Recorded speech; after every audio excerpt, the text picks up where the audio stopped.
In the following video, I will tell you about a rather divisive story, which, despite the many witnesses, fills many with doubt and disbelief, mainly because the witnesses were all children, and sometimes their accounts differed. Yet so many people were interested in this fantastic sighting at that time that even the BBC made a documentary short film about it, and it was reported on several TV channels. More than 60 children at Ariel Primary School in Rwanda witnessed a strange silver-colored object land in front of the playground, out of which small black creatures with large, piercing eyes approached them. While the common elements of the children's stories suggest that the object and the beings were physically real, the many disparate details and the children's personal reactions suggest that there are several subjective elements of encounters with UFOs and entities that remain to be clarified. The 16th of September 1994, Zimbabwe, Africa, Rwanda. Ariel Primary School is a private school in the farming community of Rwanda, 22 km from Harare, the capital of Zimbabwe. The school was founded in 1991 by farmers in the area, and by 1994 had over 200 pupils aged between 6 and 13. Although the students were a mixed group in terms of race and family wealth, the majority came from wealthier farming families. On Friday, the 16th of September, the weather was clear, warm, and sunny. During the usual 10:30 break, all the teachers were in a meeting at the school, and only one adult, Allison Kirkman, was with the children, running a tuck shop off the courtyard. Kirkman, who was also the mother of one of the students there, said that shortly after recess started, a bunch of kids ran into the shop, excitedly telling her they had seen little black people near the playground. Shortly afterwards, dozens of children rushed into the school, reporting a vehicle landing outside the schoolyard and little black people with black eyes. Teachers saw that the children were indeed very scared, but were unable to believe their story. After the event, the school's principal, Colin Mackey, finally sat the students down and asked them to draw or write a written account of what they had seen. The fact that the headmaster responded immediately and the children were able to record their memories fresh in their minds later proved to be important documentation for investigators and those working on the case. Shortly after classes ended that day and the students were sent home for the weekend, teachers saw several parents exploring the ground outside the schoolyard with their children. According to the children, the creatures were seen beyond the fence, away from the school, so not in an area where the children would have been playing. Beyond the fence was a field covered with bushes and low trees, so there was nothing there that could be mistaken for either a UFO or an entity of any kind, and no sign of anything having been there at all. On the following Monday, the school received numerous letters from parents wanting to know what exactly had happened to their children that had left them so frightened and upset. Some students were so traumatized by the events that they did not go to school for several days. This week, the incident was picked up by several African news channels, including South African and Zimbabwean state television. Tim Leach, the BBC's chief correspondent at the time, also visited the school and spoke to the children, who were the first to video record their experiences. He found them all genuinely moved and was convinced that they really believed what they were saying. He later claimed that despite his experience as a war reporter, it was the Ariel School incident that had scared him the most in his career. Cynthia Hind, a MUFON field investigator and editor of UFO Afronews, was the first ufologist to take up the case in earnest. She was assisted in her investigation by an acquaintance, Gunter Hofer, who brought with him a Geiger counter, a metal detector, and a magnetometer. As no unusual anomalies were found when they investigated the yard and its surroundings, the pair took soil samples, which were sent to the University of Zimbabwe, but nothing unusual was found there either. Hind, after reviewing the drawings and initial written accounts, interviewed 62 witnesses from grade 3 upwards and spoke to teachers and school leaders. Renowned Harvard Medical School psychiatrist and ufologist Dr. John E. Mack was in Africa at the time to investigate the abduction phenomenon there, so he took the opportunity to visit Ariel School. He spent 2 days talking to the children, accompanied by his assistant and a South African television cameraman who filmed the interviews. Both Hind and Dr. Mack found that the children's stories contradicted each other in several details, but their accounts agreed on a few key statements. Most students said a round, elliptical, silver-colored object appeared among some trees just beyond the schoolyard. The object had a bright, shiny surface that glowed white or gold. Although most students only saw the object on the ground, some claimed to have seen it flying over the schoolyard before it landed. After landing, the object glowed brightly, which caught the attention of the children, who rushed to the fence to get a closer look. 1 or 2 small black creatures about 1 meter high emerged from the object, depending on the reports. Some children said that one was pacing back and forth on the ground. Others said they saw one inside the object doing the same. The creature on the ground then started to move towards the students, who were able to get a better look at it. The creatures had pale faces and huge, elongated black eyes that turned inward. Very few of the students reported any other details about the creatures' faces, but one student saw a nose and mouth. 12-year-old Lisil and 8-year-old Emily recall that the creature hovered over the ground rather than walked, although others say it took steps. After walking a short distance, the figure or figures stopped and stared at the children, who could not take their eyes off them. They said they felt compelled to stare at the creatures themselves, but the strangest part of the encounter was yet to come for the children. Strange, vision-like images appeared in the minds of some of the students, and some felt a gust of wind blow past them. Although the children could not put into words how the images appeared in their minds, it is very likely that the aliens had contacted the witnesses telepathically. I'll tell you all about the horrible pictures the kids saw, but first I'd like to ask you to subscribe to my channel so you'll always be notified of my latest videos. Thank you.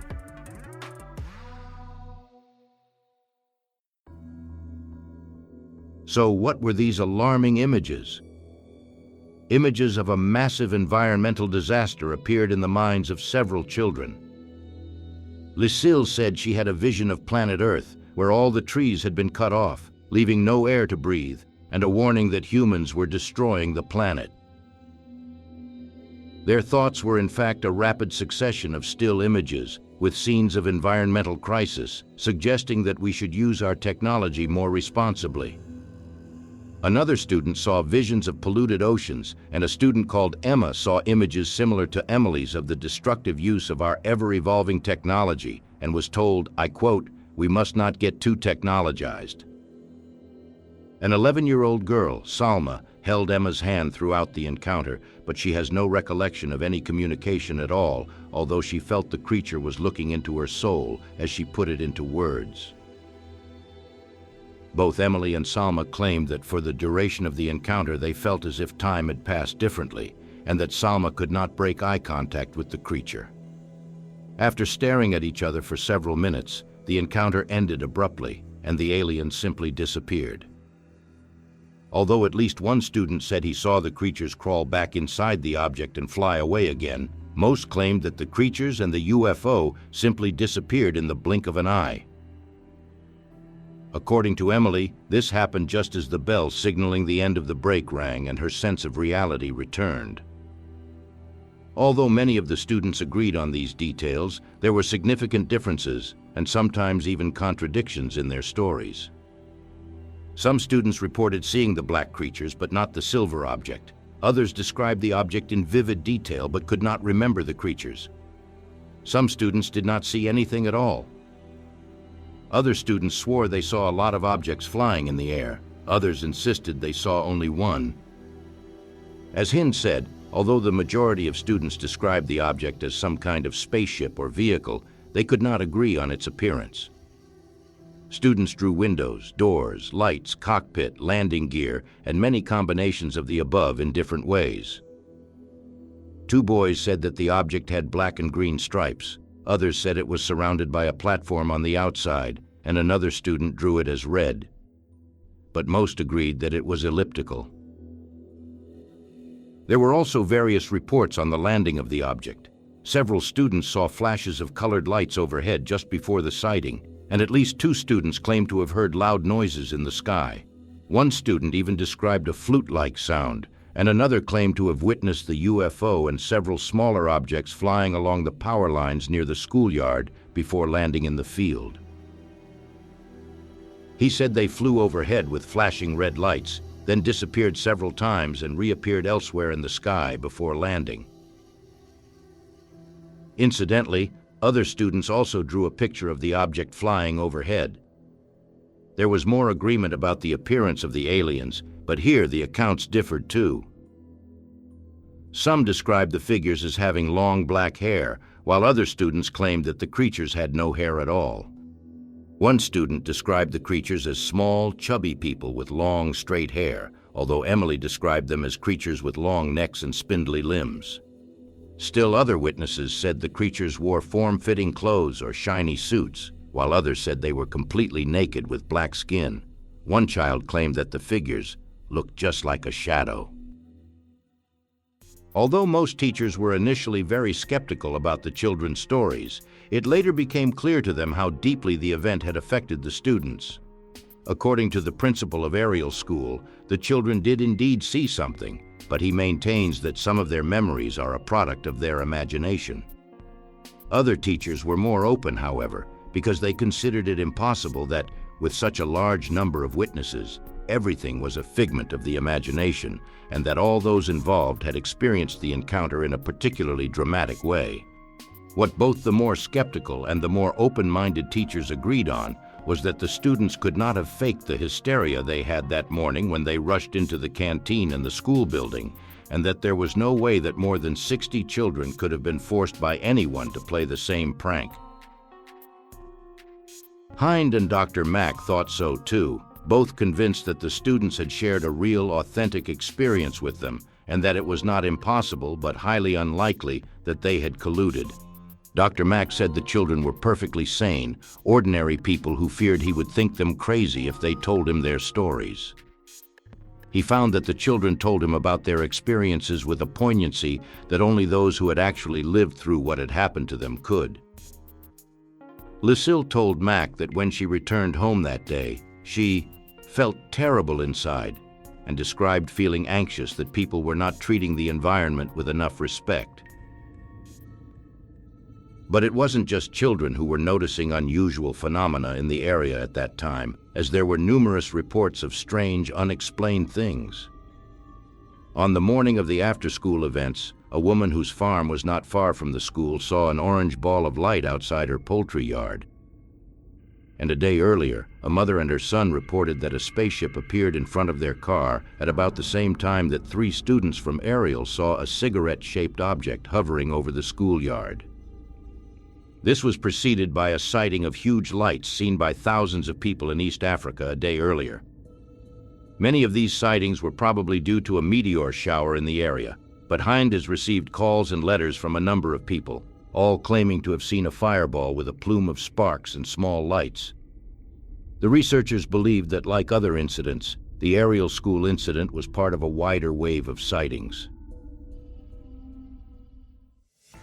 Hind and Mack never published an official report of their research, so what is known about the case is based on some of the details Hind shared in UFO Afra News in 1995, and more in her 1996 book, UFOs Over Africa.